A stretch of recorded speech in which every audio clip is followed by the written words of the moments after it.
আসসালামু আলাইকুম। আশা করি সকলেই ভালো আছেন। সুন্দরবনের বনবিবি রহস্য, ডাকাত এবং ভূতের অলৌকিক অজানা কিছু কাহিনী নিয়ে আজকের ভিডিওটি।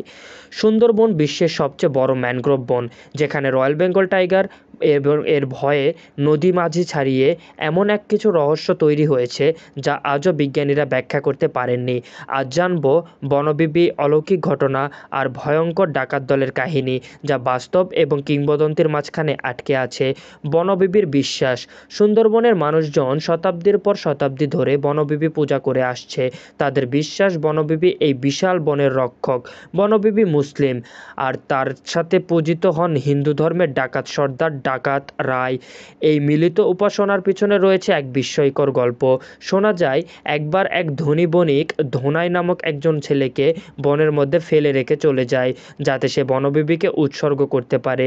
কিন্তু বনবিবি সেই ছেলেটিকে রক্ষা করেন এবং পরে ছেলেটিকেই বনবিবির প্রচারক হিসাবে পাঠায়। এই কাহিনী শুধু বিশ্বাস না, অনেকেই বলে এখনও বনে অদৃশ্যভাবে কেউ পাহারা দেয়। সুন্দরবনে 1980-র দশকে একদল ভয়ঙ্কর ডাকাত দল ছিল। তাদের নাম ছিল বেহুলা বাহিনী।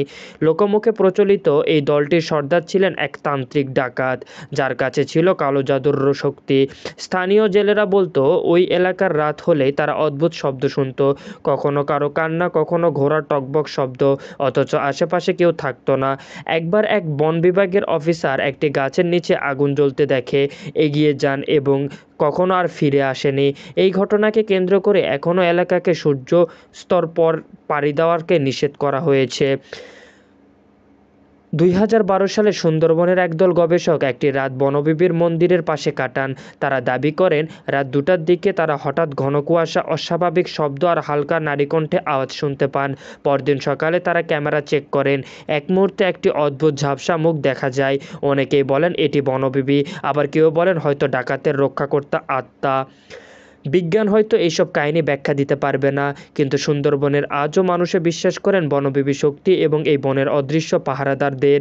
তুমি কি মনে করো সত্যিই কি এটি, নাকি এটি একটি মিথ যার পিছনে কোনো বাস্তবতা লুকিয়ে রয়েছে? কমেন্টে তোমার মতামত জানাও এবং ভিডিও ভালো লাগলে লাইক, কমেন্ট এবং বন্ধুদের মাঝে শেয়ার করতে ভুলো না।